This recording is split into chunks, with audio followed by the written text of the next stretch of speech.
Hello, you are most welcome, ladies and gentlemen, to today's tutorial. Today, we are going to look at a quick revision on the introductory anatomy bits that we've done already. And I'm going to do that through some questions, and I'm going to help you, get the correct answers. And of course, the other options which are not correct, yes, we'll try and then, justify why they are wrong. So without much ado, yes, let's go through the journey by going through this quick revision on the introductory anatomy. So we begin with question number 1, and question number 1 says, which of the following is not true? So option A says that in pluricellular organisms, life begins at the level of cell. That is very true. Now, if we say pluricellular, organisms, we are still talking about multicellular organisms, okay? Where of course life will begin actually at the level of cell. Yes, we get tissues, organs, organ systems, organism eventually. I will actually go through that one with you, so we'll get to know that yes, in multicellular or in pluricellular organisms, life begins at the level of cell. I will justify that. Okay, now option B says living things reproduce to prevent extinction. Of course, one of the essential characteristics of living things is to reproduce. And when they reproduce, what happens is that essentially helps to prevent extinction or dying out of that particular species of organisms. I'll actually go through this one as well with you. Yes, the next option C says anatomy deals with interrelationship among structures of the body. Yes, this is very true. Yes, we know that anatomy, has to do with the study of the structure of the body parts. Yes, as well as the interrelationship, okay, that the body parts, has with other parts. So I will take one organ system, actually the cardiovascular system, and look at the interrelationship with, other systems of the body. Now, option D says anatomy is not related to physiology. This is a wrong statement. Yes, one thing I have to know is that yes, although anatomy is dealing with structure and physiology is dealing with function, what you have to know is that the structure of, a part of the body reflects the function it will perform, at the end of the day. I'll actually explain this, okay? So that is one thing that you have to know. Yes, the next one says, option E, father of modern day anatomy is Andres Vesalius. Yes, it's true. Yes, that's the father of modern day anatomy.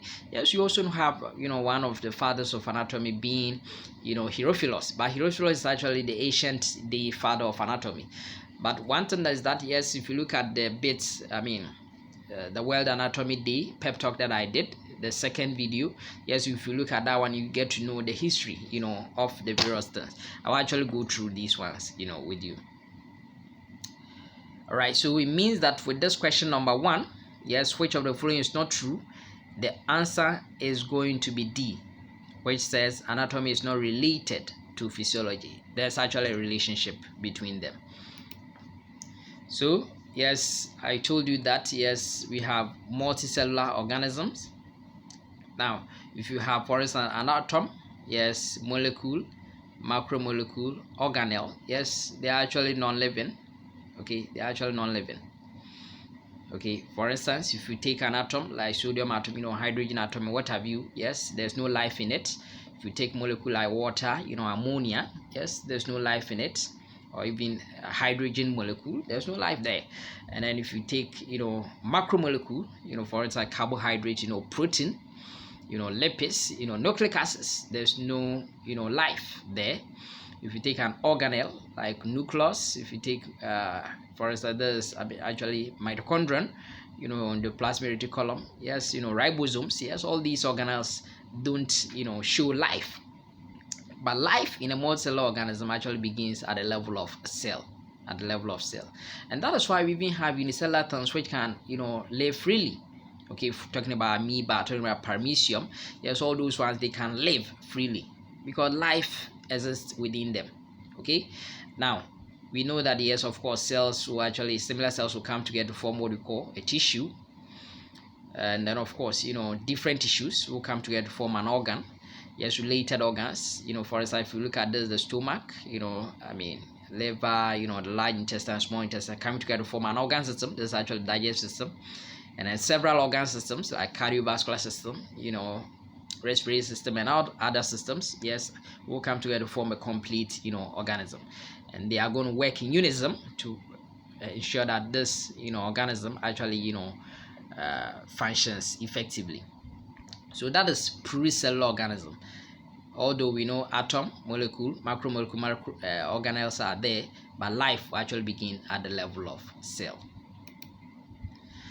Yes, if you remember, the next question was talking about, the importance of reproduction, but we know that reproduction could be sexual or, asexual. Now we know asexual reproduction, yes, mainly in these kind of unicellular organisms, for instance, looking at binary fission, of course, multiple fission, talking about, for instance, in Hydra, talking about burden, we also have fragmentation, all these ones, yes, all happen. And of course, at the end of the day, they're able to give rise to new organisms of the same species of organisms. All right. Now, for instance, in humans, you go through the sexual means. So, for instance, if you have this diploid man and this diploid, woman or female, yes, at the end of the day, through meiosis, yes, they are gonads will give rise to functional gametes. Okay, so for instance, in males, the spermatozoon, yes, will be the functional male gamete. Yes, in females, yeah, the secondary oocyte, and these, gametes are actually haploid. Yes, of course, if they get fused through fertilization, yes, then they produce a zygote, which is totipotent, which is capable of actually developing into a full-blown organism. And of course, we know this zygote is going to be diploid. So essentially, what we are saying is that yes, for continual, survival of a particular species of organism, there is the need for reproduction. Okay, so that of course the older generation could be replaced by what we call the new, generation. Otherwise, it is going to cause extinction or dying out of such, species of organisms. Yes, talking about interrelationship, yes, I've taken the cardiovascular system and want us to actually see, the interrelationship that this cardiovascular system will have, Generally, yes, we know that the cardiovascular system, yes, is going to have, yes, the heart is going to also have these blood vessels, and traversing through the blood vessels as well as the heart, we are going to have what we call the blood. We know that the heart is actually the pumping organ or the engine of the cardiovascular system. Yes, the blood vessels will serve as conduits or channels through which, of course, blood will get to the other structures. For instance, data blood, or if it is oxygen poor blood, it will be drained from these structures back to the heart. Okay, and then blood, blood will contain various important, elements, and therefore we call the river of life. So what happens is that yes, there's that kind of interrelationship. Okay, remember that the heart is going to provide oxygen-rich blood to almost all the other systems, okay, of the body, and then it will further through the various veins will drain, yes, the waste that will be generated by the various systems through the blood, and then eventually get into the heart to be purified later on. Okay, but one thing is that yes, by so doing, the other systems of the body also contribute to it. So let me just go through this one briefly with you. So for instance, if you take the digestive system, okay, blood vessels, okay, deliver nutrients from the digestive system to the cells of the body. Okay, now digestive tract provides molecules needed for plasma protein formation.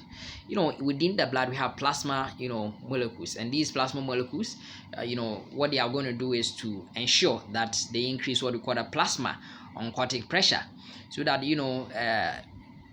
the hydrostatic pressure resulting in fluid seeping into various interstitial spaces and causing edema will be minimized. Okay, so very importantly, that one is actually produced by the liver, and we know the liver is one of the accessory organs of the digestive system. So by so doing, yes, the digestive system is augmenting the function of the cardiovascular system. Okay, so that's one important thing. Yes, of course, blood cell formation. We know within the blood, which is part of the cardiovascular system, yes, blood cells are needed, and these blood cells, for instance, red blood cell, will be provided, yes, in fetal life by, of course, the liver. The liver will be hemopoietic, erythropoietic actually, in fetal life, and by so doing to contribute to the formation of this one, blood, cells. So that is one important thing. Now, for instance, also in disease states where we have what we call extramedullary, hematopoiesis, what happens is that yes, the liver, of course, the spleen, for the liver is an accessory organ of digestive system who actually produce, this kind of, blood to augment, the function of the bone marrow. By so doing, yes, it is actually contributing to the cardiovascular system. Again, the digestive system will be very important in absorption of water. For also the large intestine, mainly the colon, the cecum, yes, they will be important in absorption of more water from undigested food materials. By so doing, this water will get into the blood, increasing the blood volume, which we call it hypervolemia. And with hypervolemia, it will lead to increased, blood pressure to help maintain, actually blood pressure. Apart from that, even calcium, okay, the food that we eat, the calcium that it contains, yes, will have to be absorbed, by the intestines. And by so doing, yes, this one, yes, will help. Calcium is very important in, blood clotting, And blood clotting, is one of the important functions of the blood, because at the end of the day, the blood contains clotting factors. Yes, it also contains platelets, and their function will be augmented by, calcium. Okay, very important factor in the clotting cascade pathway. Now, if you look at the urinary system, yes, we know the urinary system will be supplied by, of course, the cardiovascular system. Okay, the urinary system will produce what we call, erythropoietin.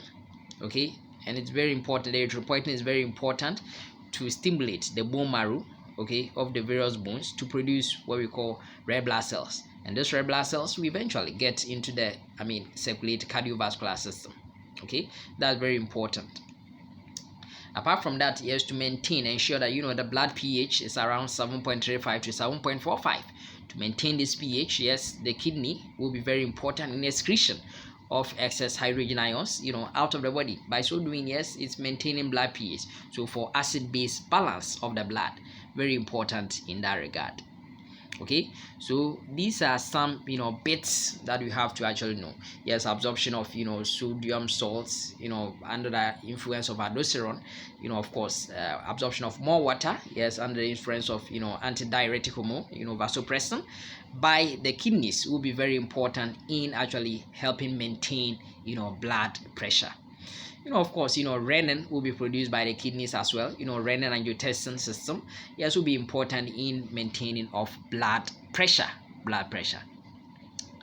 Again, of course, if you look at the muscular system, yes, the muscles are very important in venous return. So, for instance, in the lower limb, in the leg area, for blood to return back after being used by the various, parts of the lower limb, it has to be returned back into the heart. And for instance, if you look at this muscle known as Soleus Muscle, which we of course call it the peripheral heart, it will contract, to cause, the blood to actually come upwards against gravity and eventually into the heart. So these blood vessels are also very important, okay, in venous return and all that.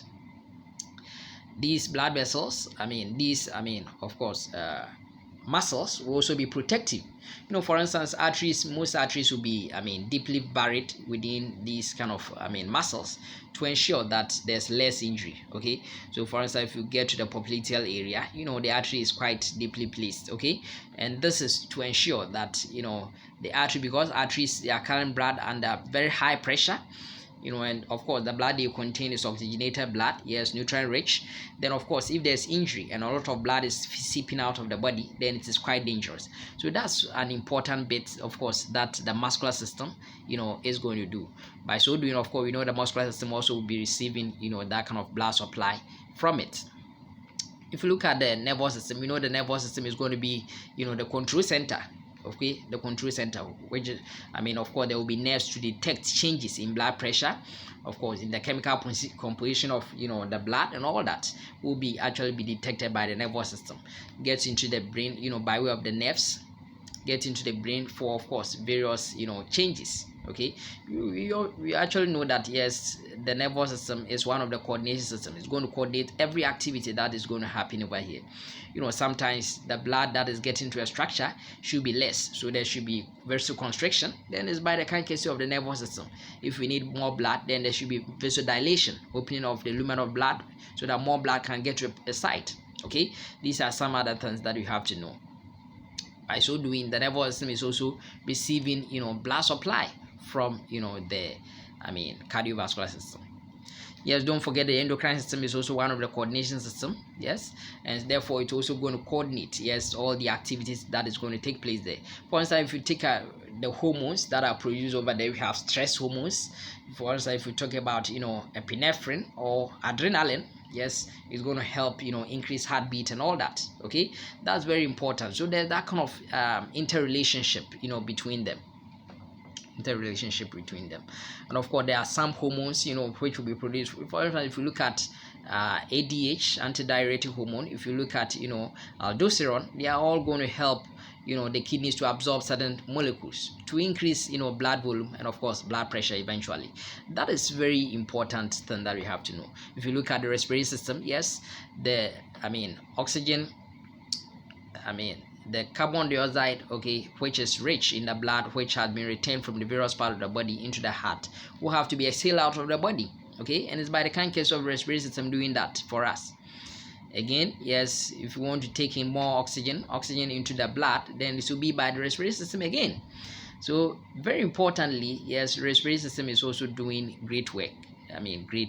Work actually, and it's also one of the important things which will be needed in ensuring that we don't have either acidosis or alkalosis, so that the blood pH is maintained around 7.35 to 7.45. If it is acidosis, then the pH is less than 7.35. If it's alkalosis, then the pH is more than 7.45.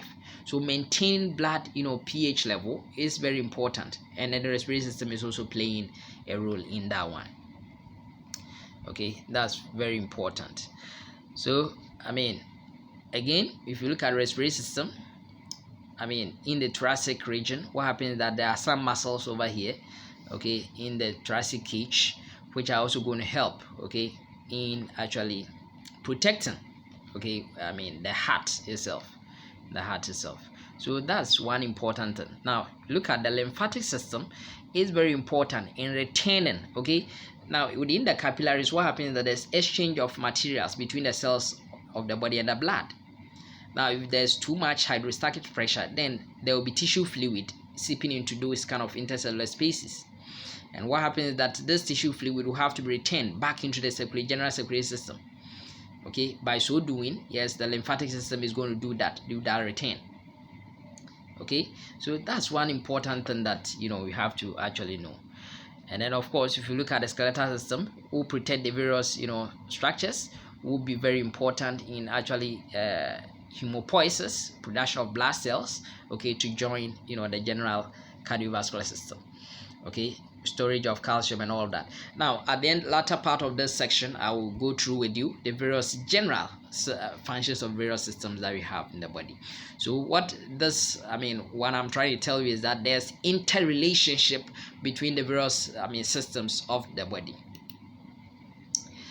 Yes, we told you that yes, anatomy will have to do with the structure, okay, and then physiology will have to do with the function, okay.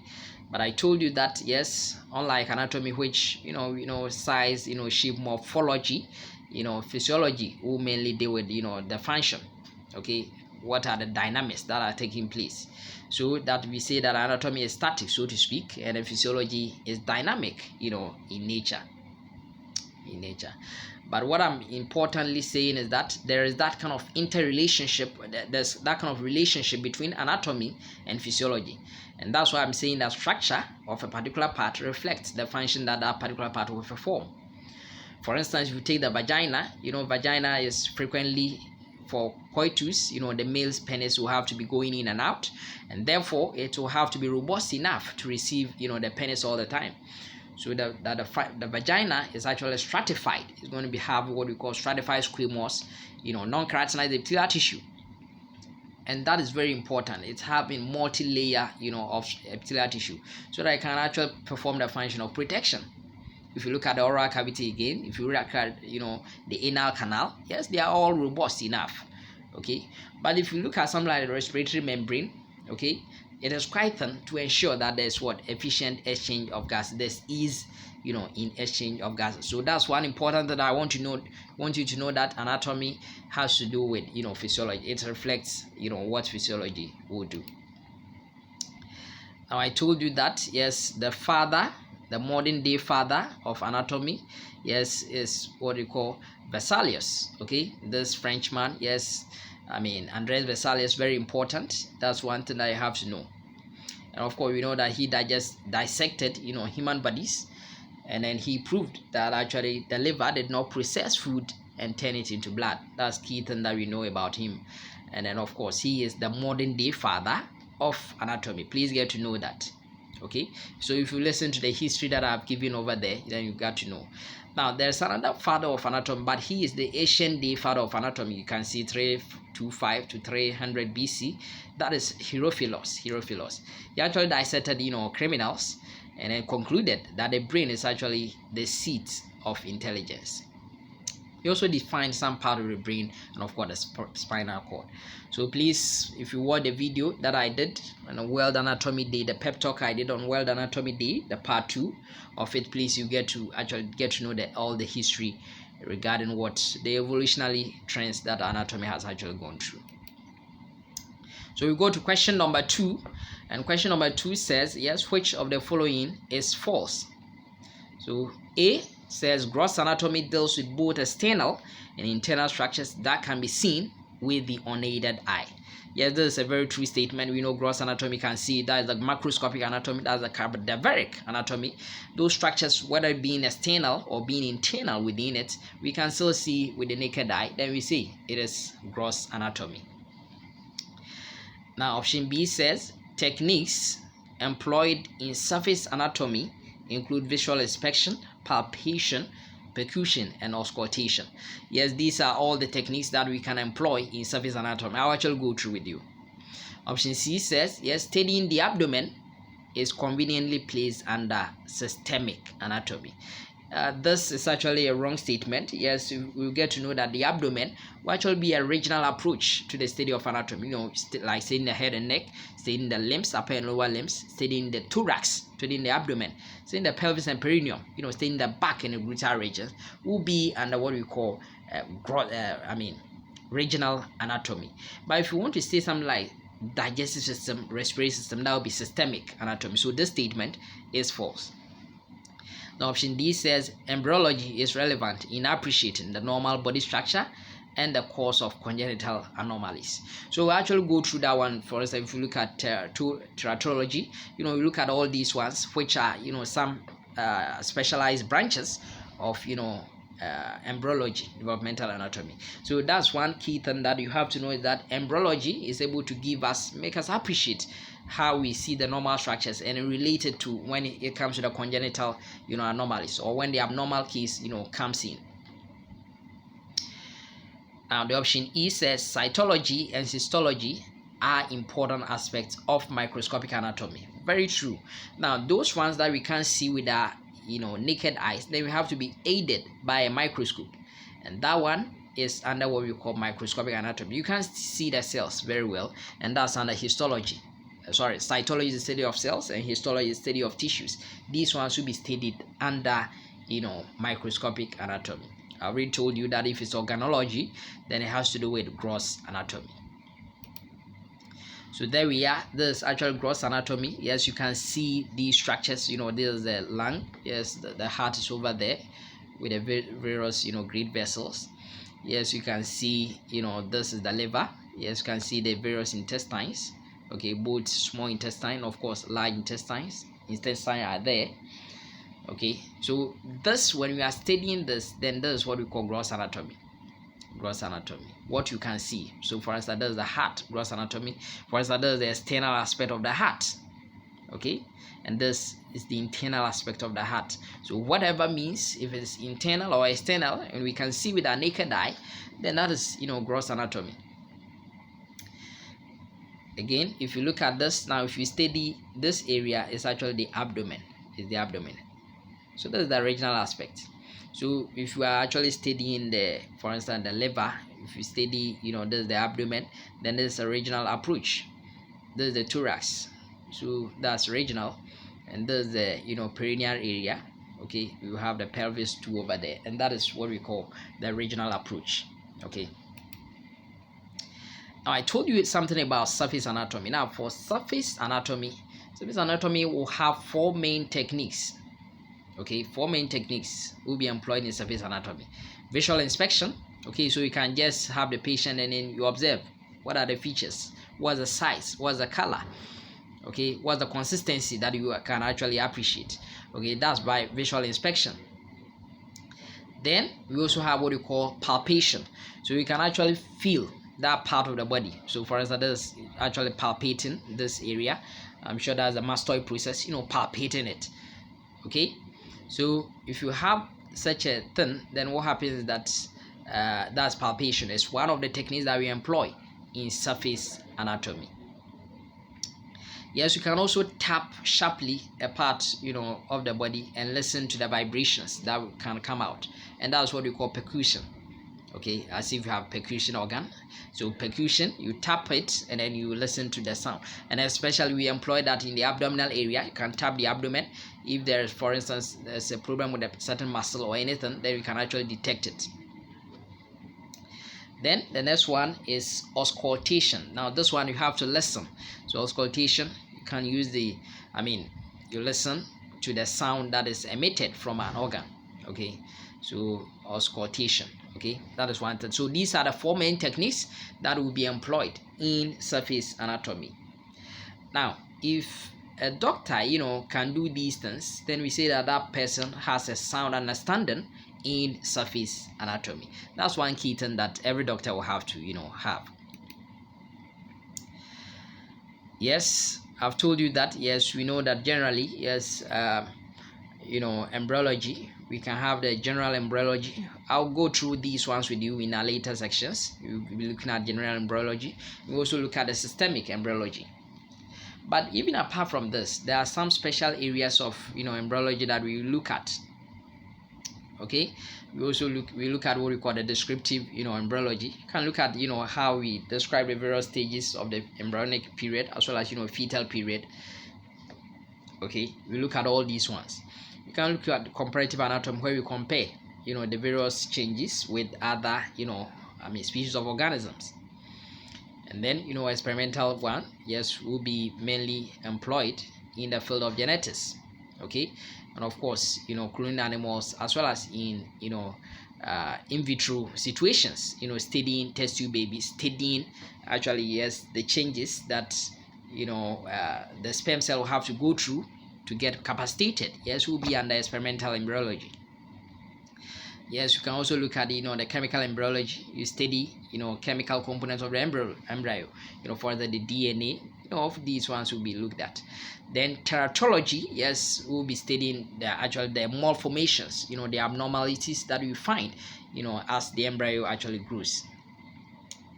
By looking at embryology, the question was actually interested in the importance of embryology, so that we can actually study the normal development of the body. Okay, the human body, or not only the human body, any other structure. Yes, even apart from that, yes, to know the abnormal. So if you know the normal and there's a problem with it, then you can actually detect. Okay, then embryology is also very important, so that I can explain those ones which are not very illogical to explain. For instance, we know that the phrenic nerve, yes, with its root values, yes, C3 to actually C5, actually originated from the cervical region, from the neck region, but actually supplies the diaphragm. Okay, so it tells you that although the diaphragm, yes, is sandwiched between the thorax and the abdomen, its nerve supply is actually coming from the cervical area. So these are some abnormal cases that we can actually look at. Okay, so very sound understanding of embryology is very important. Okay, so that you can actually understand even the cause of variations. So for instance, if you look at the age of aorta, that you are supposed to have 3 blood vessels emerging from the arch of the aorta, but sometimes it can be 2. So these are some variations that you see. There should be a blood vessel which will give off maybe 3 branches, but it may give off 3 branches. So these are some bits of things that we have to know. Okay, these are some bits that we have to know. So these are it. Yes, you have to actually know. Yes, explain the normal and the abnormal relations, in cross as well as even in histological, situations. So that is that for you. That's the functions of embryology, very important in that regard. Now the next thing that was about microscopic anatomy. Yes, microscopic anatomy, we are going to have cytology and histology. Now because we can't see with the aided with the the eye, then we have to be aided with a microscope, which means that yes, the microscope is going to magnify the object for us so that I can see the image, final image of that object. Okay, later I'll look at microscopy. We will discuss that one too. So that is one thing that we're going to see. We are going to use the microscope so that we can see those things that we can see with the unaided eye. So for instance, there's histology, studying the tissue. There's a pancreatic tissue, showing for instance you can see the mass of cells over here, the islet of Langerhans. That's the endocrine portion of the the pancreas. Then of course we're also going to have the acina. Okay, serous acina being the exocrine portion of the pancreas. But at the end of the day, there are cells over there. For instance, if you take the islet of Langerhans, the beta cells, the alpha cells, the delta cells, these cells over there, if you want to see the cells and examine them, then that will be under cytology. But seeing the entire tissue, that will be under histology. So we go to question number 3. The question number 3 says, which of the following is not true about the anatomical position?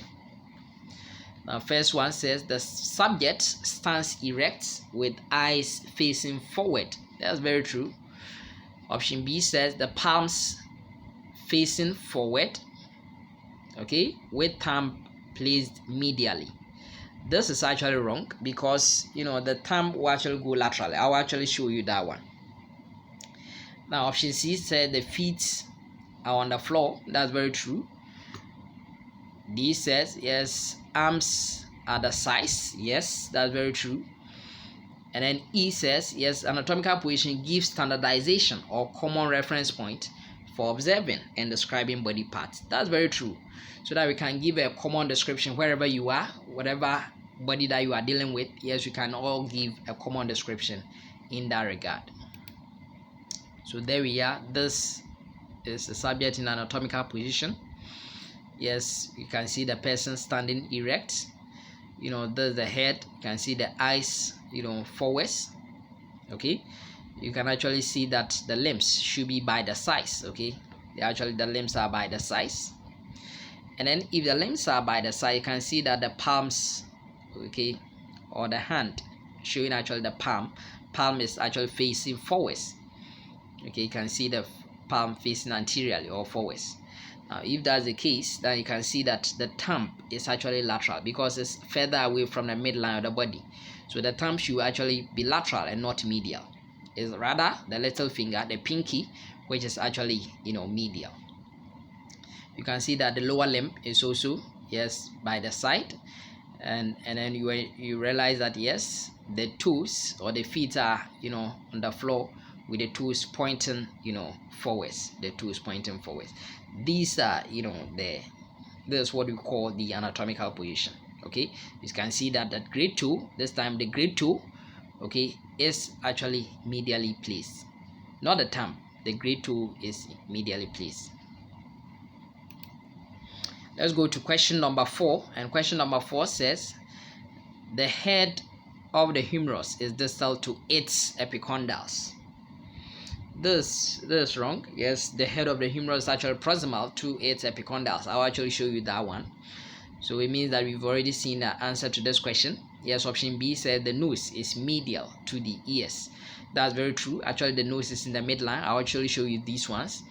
Then of course option C said the diaphragm is superior to the liver.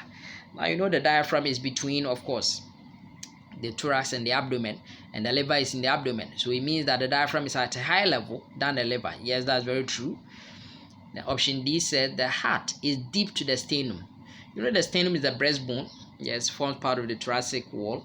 Yes, so if you know that, yes, the sternum is quite closer to the skin. So the sternum is actually superficial to the heart, and the heart is further away from the skin. Therefore, we say the heart is deep to the skin. What do I mean by that? What I mean is that, yes, if I want to puncture through the thoracic region, I'll go through the sternum before I get to the heart. So the one which is more closer, yes, will be the sternum, and that's the superficial one. So this is also true. Option E says, yes, the breasts are anterior to the vertebral column. That's very true. You know the breasts are in the front part of the body, so that's anterior, and the vertebral column is at the back, or the posterior aspect of the body. After all, that's why we call the vertebral column the backbone.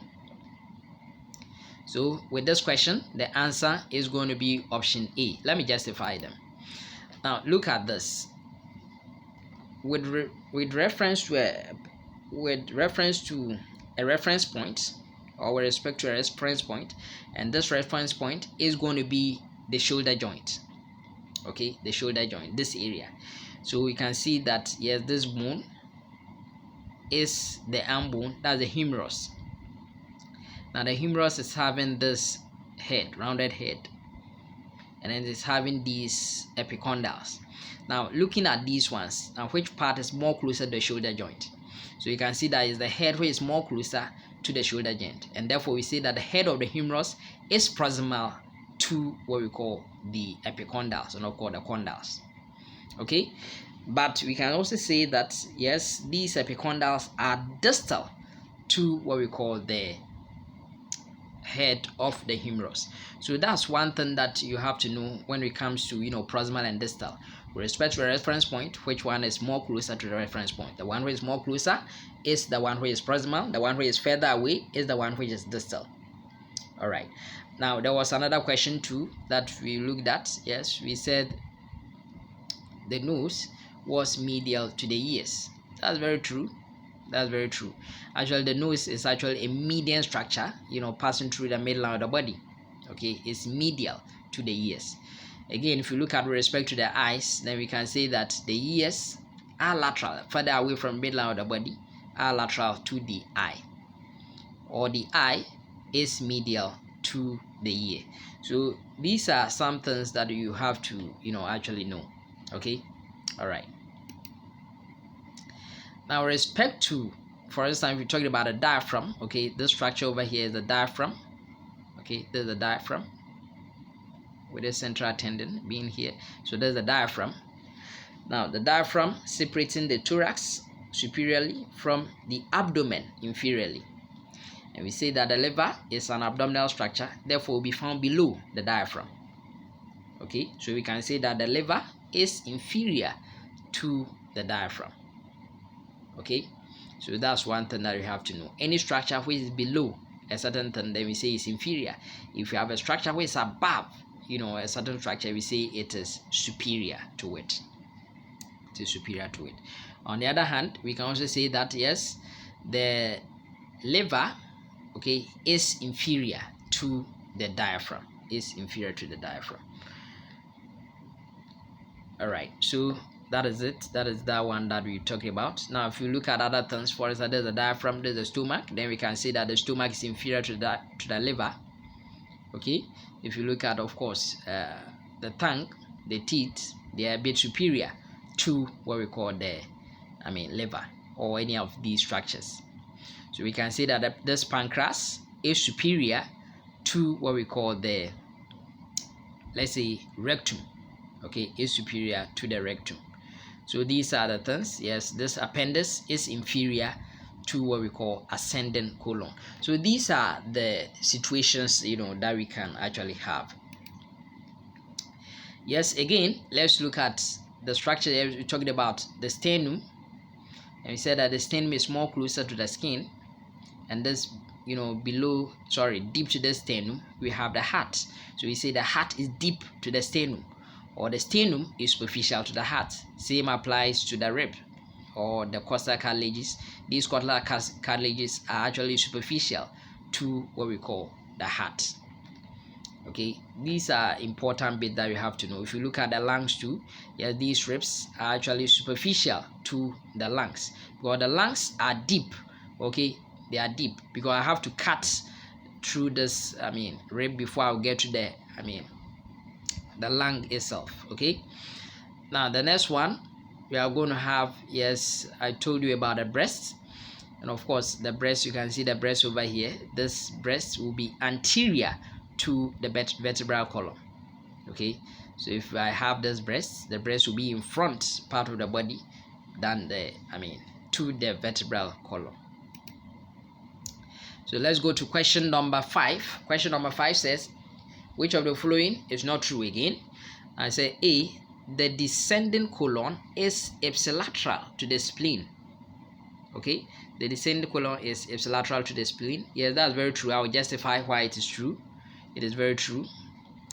B, option B, mid-sagittal plane divides the body into left and right halves. Yes, the mid-sagittal plane will do that. I will justify that one too. Option C says lithotomy position is applicable during parturition. Yes, so during labor, yes, as the pregnant woman delivers, will have to be in lithotomy state. I will actually justify this. Option D says in a pronated forearm, okay, in a pronated forearm, the radius lies anterior to the ulna and the dorsum of the hand faces anterosuperiorly. Okay, anterosuperiorly. Now this one actually is supposed to be anteriorly or superiorly, so that one is actually correct. Now option D says abduction means bringing a structure of the body closer to the midline of the body. This is false. Now we said that it's supposed to be adduction, so ADD, and the opposite of adduction is abduction. This abduction is supposed to actually take a particular part of the body away from midline of the body. That's abduction. So we'll actually go through this. So it means that with this question, the wrong answer is option E. So let's look at this. Now I told you about the descending colon. Now look at this. Now we have what we call this actually the cecum. Then we have ascending colon. We have transverse colon. There's the cut section of the transverse colon. Then we have what we call descending colon. Then we also have the sigmoid colon. But what we are saying is that now look at this. This ascending colon, okay, is on actually the right part of the body. Now we have what we call the spleen over here. The spleen is on the left part of the body. So we can say that the ascending colon and the spleen are contralateral because they are at opposite parts of the body, opposite sides of the body. But if you take the descending colon, okay, it's on the same side of the body as the spleen, and therefore we say they are ipsilateral. So in the same way, yes, the descending colon, yes, the left kidney are ipsilateral. Okay, these are certain things that we have to actually appreciate. If they are on the same side of the body, ipsi. If they are opposite sides of the body, contralateral. All right. Now we learned that there are 3 body planes. We have what we call the sagittal plane, yes, which will divide the body into left and right parts. And under sagittal, yes, we have the mid-sagittal plane. Now, so the question was on mid-sagittal plane, okay, dividing the body, okay, from superior to inferior or vice versa, lengthwise, okay, this way, actually passing through the midline of the body. If we go through that, then we are able to divide the body into left and right halves, and that is by what we call the mid-sagittal plane. The opposite, if it doesn't go through the midline of the body but parallel to the midline of the body, then we say it is parasagittal. That one will just divide the body into left and right parts, not necessarily into equal halves. Now the other one, let me also say that yes, if you go through, cut it so that we have the anterior aspect and the posterior aspect, that's what we call the coronal plane or the frontal plane. And then if it is horizontal or transverse, or something we call axial plane, then we are able to divide the body into an upper portion, where is the superior part, and a lower part, where is the inferior portion. So these are the planes of the body. Okay, get to know that. So this is a state of lithotomy. We talked about lithotomy. Lithotomy is very relevant when you're during parturition. But not only that, even when you go to the hospital as a female, you want to do pap smear tests, the midwife or the family planning, health worker will have to, take some sample from you, and you have to be in a state of lithotomy. So for pap smear sample taking, even in catheterization, okay, female patient, yes, even a male patient will have to be in a state of lithotomy, okay, in cystoscopy, examination, that one to have to look at that, yes, even in pelvic surgery, and then of course mainly parturition that we talked about. But you realize that the patient will have to lie supine, lie on his or her back, okay, and that's very important. And by so doing, you have to flex the legs, okay, and then the hip is also flex at an angle of 90 degrees, and then also abducted 30 degrees. So it means that you have to open your lower limb small briefly. You don't have to adduct them, you have to get them abducted, okay. So that's important bits that you have to know. The knees are actually bent roughly at what we call 70 to 90 degrees, and then the lower, the legs are actually supported by what you call some pass, okay. You can see over here they will actually be supported. So that's the lithotomy, very important in parturition. So we said that, yes, in supine position. Now in the forearm there are two bones over there. In the forearm there are two bones. The lateral bone, which is in line with where the thumb is known as radius, and then the medial bone, which is in line with where the little finger is known as ulna. Now these two bones depend. Now normally, yes, we expect that they should be on these sides normally. But if you pronate it, okay, turn your forelimb, so that essentially what happens is that your dorsum of the hand, okay, actually faces either superiorly or faces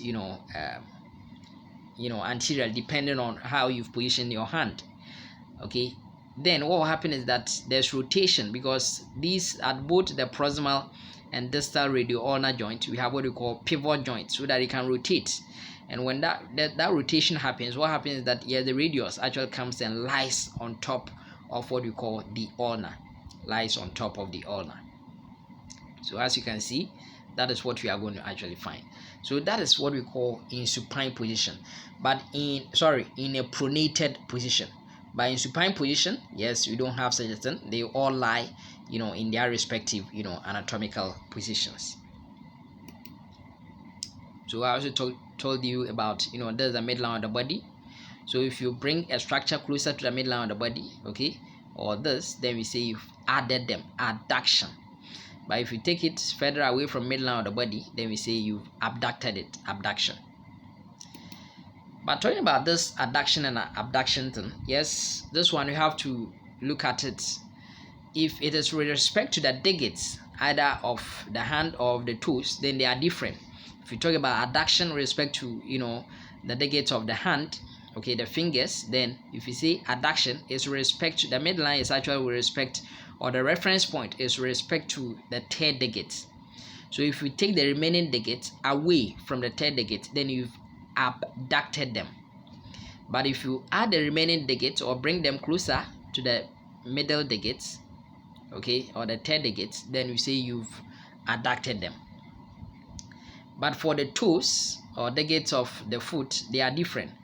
The reference point is with respect to the second digit, the second toe.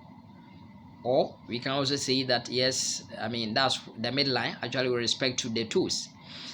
It means that if I take the other digit away from the second digit, then I've abducted them.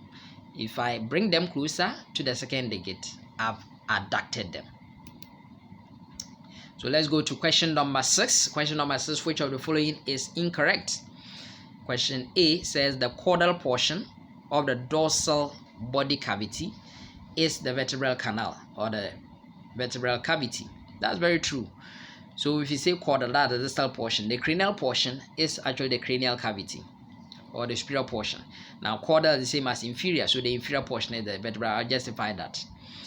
Option B says, although in most cases, homeostatic mechanisms work to restore equilibrium, increasing oxytocin release. by the posterior pituitary gland during labor is a positive feedback control mechanism. This is very true. I will explain that one to you. Option C says yes, postprandial restoration of normal blood glucose level in the body is a negative feedback control system. That's very true. Immediately after eating, your blood sugar level goes up, and then it has to be regulated with the help of insulin. I will explain these ones. Okay, that's homeostatic mechanism. Now, option D says yes, the lung, heart, and stomach are organs that invest the ventral body, cavities. That is very true. These are organs which are going to dwell in the various ventral body cavities. I will go through these ones. For instance, the lungs, will invest, the thoracic cavity, the pleural cavity. The heart, yes, will be in the, the pericardial cavity. Will invest it. The stomach will invest, the peritoneal cavity. Now, option E says the part of serous membrane that covers an organ or viscera is called parietal serosa. This is false. It's supposed to be what we call, visceral, because the word organ is the same as viscera. So it's supposed to be visceral serosa. So I'll actually go through this one with you. So for this question, the wrong answer is option E. So talking about the various body cavities, yes, we know that we have two of them. We have what we call the ventral body cavity, which will be anterior. Yes, we have the thoracic cavity, which will contain various other cavities. Okay, for instance, we have what we call the pericardial cavity. We also have the pleural cavity, and these cavities are potential spaces which will be filled by what we call serous fluid. So I'll explain in the next bits. I will tell you that we are going to have the serous membrane and parietal membrane. I'll explain that one. Now we also have, yes, the abdominal cavity, okay, then the pelvic cavity, and all these ones will contain various organs. Then for the dorsal body cavity, the cranial portion or the superior portion will be the cranial cavity, okay. Then the caudal portion, the inferior part, will be what we call the vertebral cavity, which will of course contain the spinal cord. So that is that one for you.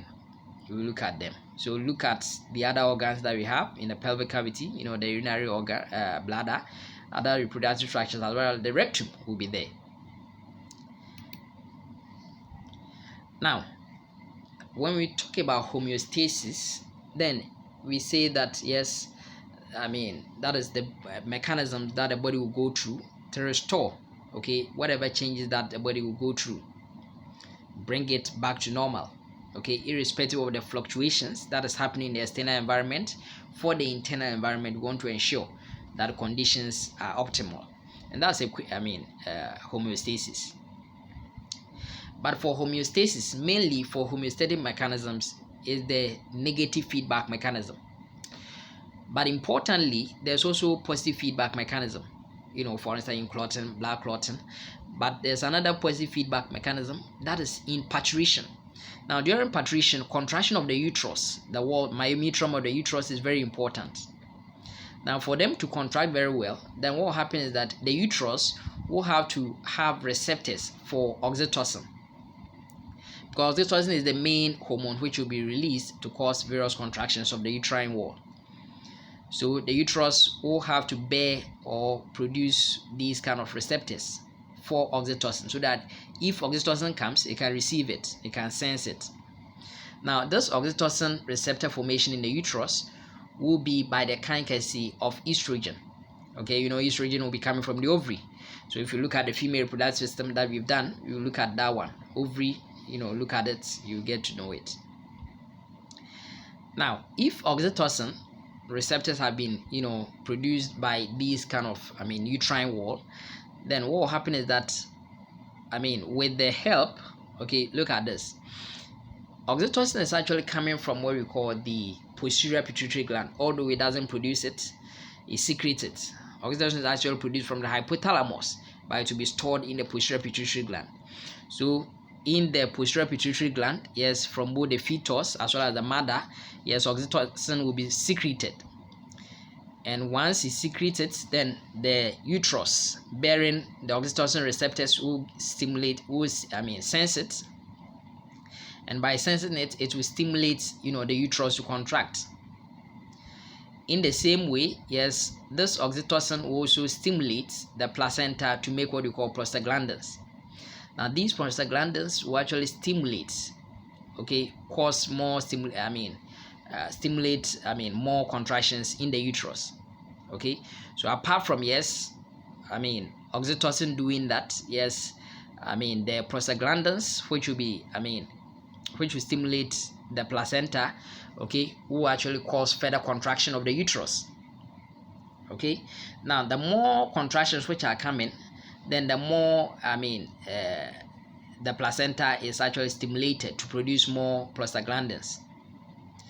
Now these prostaglandins, or more stimulations, or oxytocin, will actually stimulate, okay, have a positive feedback on what we call the posterior pituitary gland, or both the mother and the fetus, to secrete more of the oxytocin to influence, the contractions of the uterus. Okay, so that is one thing that we have to know. So for contraction of the uterus, it shouldn't stop. It should continuously go through until the fetus comes out, as well as, of course, the placenta is erupted. So this is what we call positive feedback mechanism. This doesn't restore, okay, equilibrium, but rather it increases it. Now I told you about postprandial, immediately after eating. Okay, so after eating, let's say fufu or any meal, let's say rice with whatever stew, then what happens is that, yes, your blood glucose level will go up, okay, because it contains carbohydrate. So if your blood glucose goes up, yes, the blood glucose should be around 3.6 to actually 6.4 millimole per liter. Okay, that's the normal blood glucose level. But immediately after eating, it shoots up. It goes to, it can even go to up to actually something like 18 millimole per liter. But it has to be brought down to the normal blood glucose level, and it will be by the kankasi of the pancreas secreting what we call in the pancreas bears the endocrine portion, which is the islet of Langerhans. The beta cells of the islet of Langerhans will actually secrete what we call the insulin. And when insulin is secreted, yes, the body cells as well as the liver, the muscle cells as well as the liver have what we call insulin receptors. So they will receive it, and of course, if they receive it, what happens is that the muscle cells will take up more of the glucose. Okay, the muscle cells will take up more of glucose in a process we call glycogenesis. So they will synthesize glycogen from the glucose. They will take them in, and by so doing, reducing the blood glucose level. Again, other cells of the body, apart from the liver cells, apart from the muscle cells, if they are starving, then they can make use of it and then to generate energy for the body. So by so doing, we reduce the blood glucose level. So when that happens, when blood glucose level goes down, then what happens is that insulin has finished its work. Therefore, the beta cells of islet of Langerhans will actually stop or minimize, to the barest minimum, reduce the secretion of what we call insulin. Now, in a period of starvation, or if you've not eaten for, let's say, 24 hours or whatever, then what will happen is that your blood glucose level may go down, below the 6 millimole per liter. If that one happens, then you are going in a state of glycemia. Therefore, we have to restore the blood glucose level to normalcy. Now, in doing so, what happens is that this time around is the alpha cells of what we call the islet of Langerhans of the pancreas will be stimulated to secrete what we call glucagon, and glucagon will have influence on the liver to actually break down the glucose that is stored in a process we call glycogenolysis. Apart from that, so we can also look at gluconeogenesis as well. But glycogenolysis will break down, yes, the glucose stored as glycogen and release it into the blood, and by so doing, it will restore the blood glucose level to normalcy. If the blood glucose level is restored to normal, then what will happen is that yes, the alpha cells will stop secreting or minimize the secretion of what we call the glucagon. By so doing, this is what we call negative feedback mechanism. Okay, this is negative feedback mechanism. So for negative feedback mechanism, yes, increase in blood glucose level has resulted in actually yes production of insulin, but once blood glucose level came down, insulin level was actually also antagonized to come down. That's negative feedback. Now we also saw that if blood glucose level was low, yes, alpha cells secreted glucagon to cause increase in blood glucose level. But as soon as blood glucose level became normal, then what happened is that yes, the alpha cells will have to stop the secretion of glucagon. This cycle is what we call negative feedback mechanism. Okay, remember that positive feedback mechanism, which you saw in the case of oxytocin secretion, can also be referred to as feed forward mechanism. So now let's look at this. We have now in the ventral body cavities, okay, we have what we call other body cavities.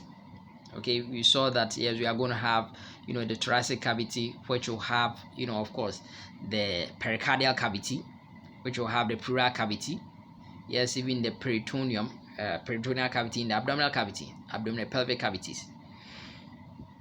Now what happens is that organs which are going in there will have to invest through some kind of membranes in there. This membrane is actually double layered, and so we call it serosa.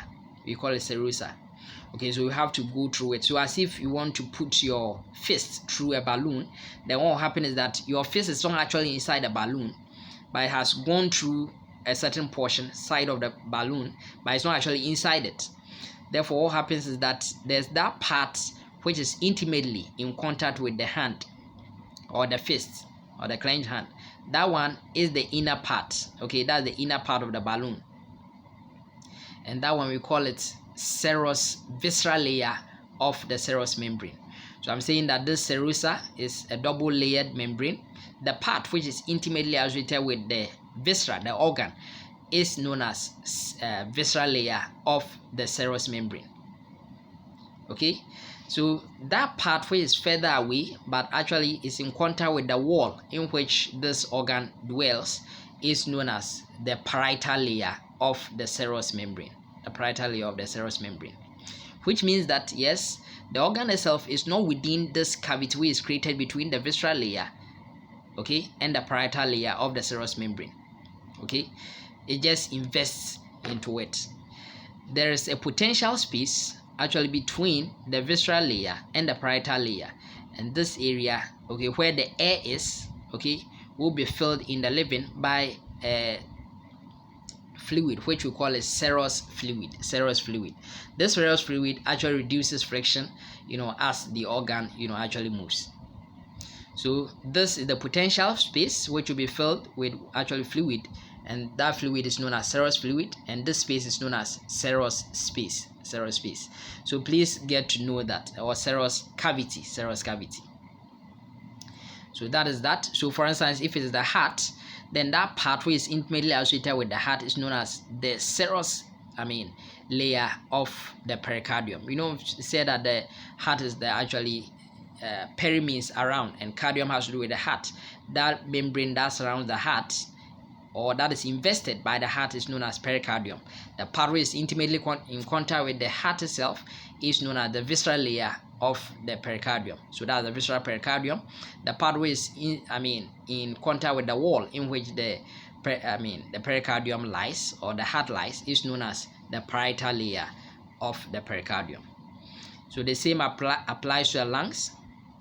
If it's the lung, then what happens is that that part is intimately associated with that shiny part which lies on the heart, on the lung itself, is going to be the visceral pleura, and then that part which is on the wall is known as the parietal pleura. The space between them will be the pleural cavity filled with serous space, just like the pericardial cavity filled with serous fluid.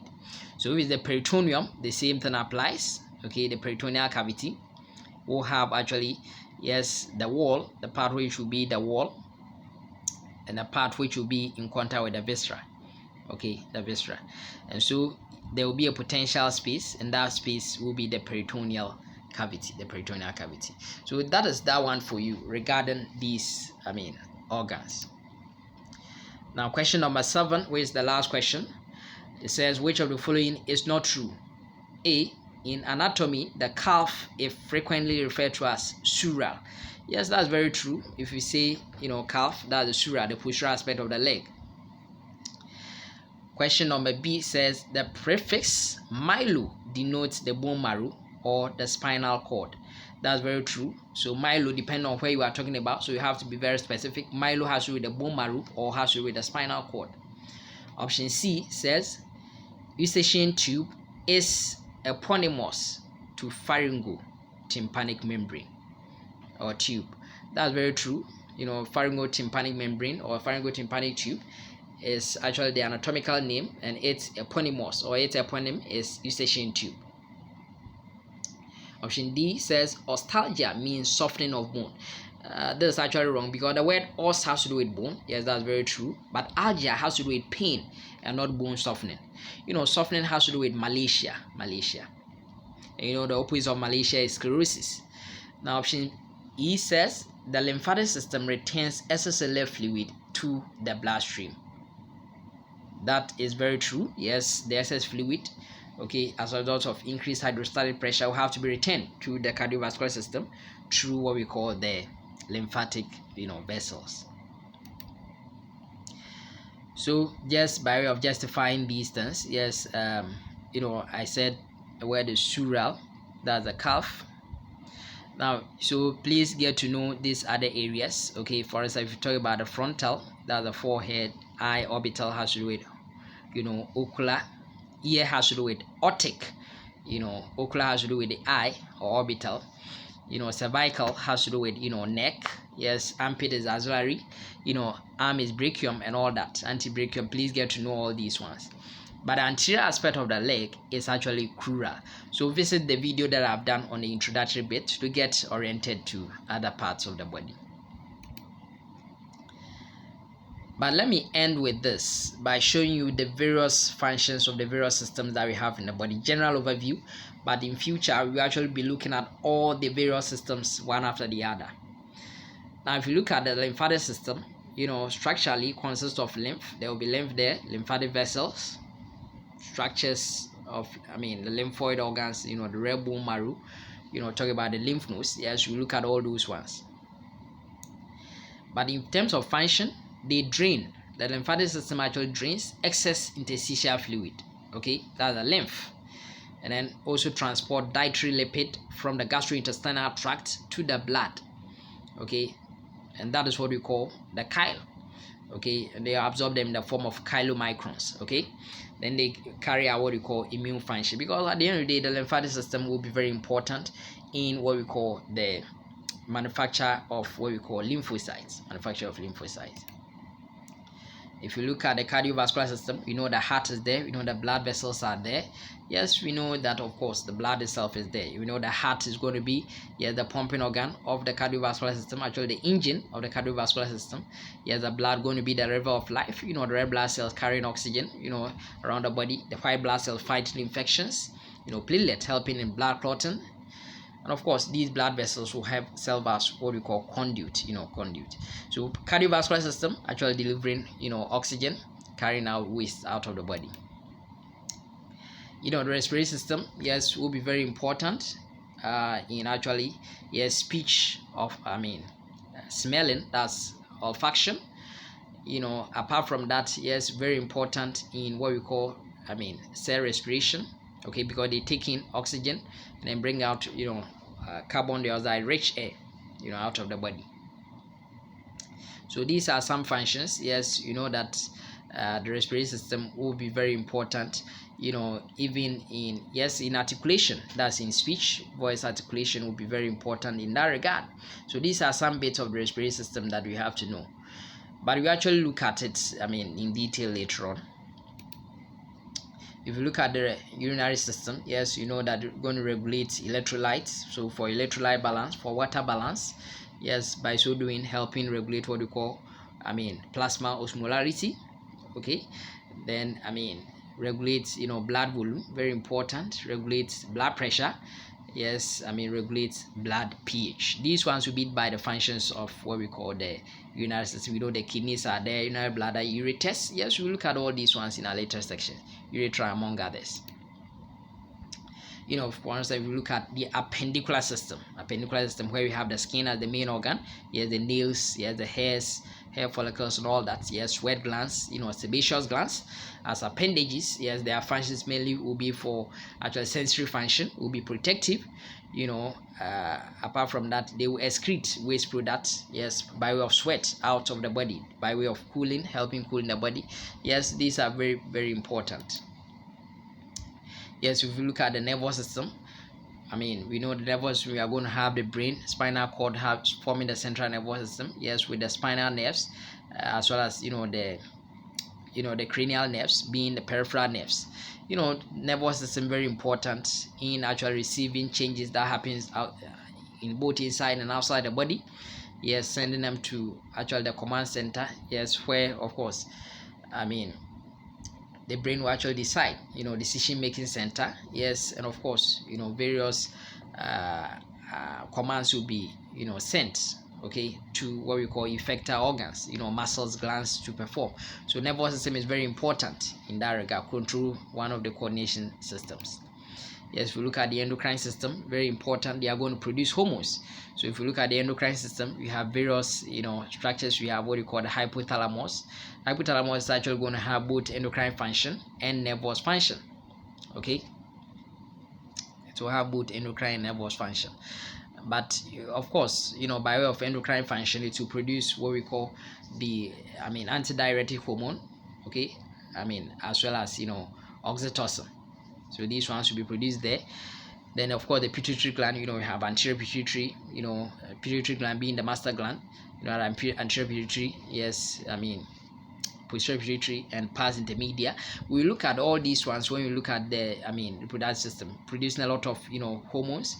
Of course hypothalamus producing a lot of apart from oxytocin, ADH also really produce some releasing hormones. And of course these ones will produce the stimulating hormones, pituitary gland, yeah, thyroid gland, we look at all these one, adrenal gland, yes, pancreas, endocrine portion of pancreas being the allies of Langerhans, yes, even the pineal gland or the pineal gland secreting melatonin to affect the sleep-wake cycle. Talk about the parathyroid hormones, very important, producing calcitonin for regulation of blood calcium level. Yes, of course, there are other areas which will have endocrine, for instance the heart, the thymus, yes, some enteroendocrine structures in the digestive tract, the kidneys, yes, the gonads, producing all those reproductive hormones. So when we look at all of them, yes, we look at all these ones. So endocrine system very important for production of hormones, which is going to affect other systems of the body. Yes, by way of the skeletal system, we have the bones, we have the cartilages over there, the bones, yes, by way of function, yes, they help in giving shape, they support the body, they protect delicate organs inside the body. Okay, they will provide surfaces for attachment, by muscles, as well as even ligaments, yes, tendons. Okay, yes, of course, they will actually help form blood cells because they contain what we call red bone marrow. Yes, yellow bone marrow will be for storage of fat. Yes, even apart from that, they will store minerals. Okay, minerals, so very important for mineral homeostasis. Okay, so that's one thing that you have to know. Now let me just tell you that yes, if you have a tendon, what happens is that tendon connects muscle to bone, but connecting bone to bone will be by what you call ligament, and then joints will help in various movement where 2 or 3 bones meet. Please watch the various videos that I've done on osteology of the various bones. Look at joints, the 2 that I've done as well. Yes, if you look at the muscular system, the various muscles that we have in the body, yes, you know that by way of histology or by way of function, we can have what we call the cardiac muscle, can have what we call the smooth muscle, which are actually, involuntary. Then we have what we call the skeletal muscle, which is voluntary.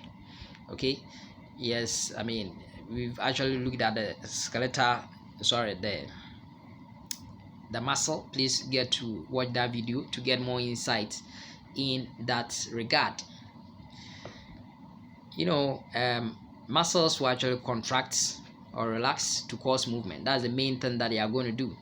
Okay, but one thing is that they will also be very important in speech, facial expression, even in chewing, even helping in venous return. I've told you about the peripheral heart muscle, the soleus, for instance. And essentially what happens is that about 1/2 of the body weight will be contributed by the muscles.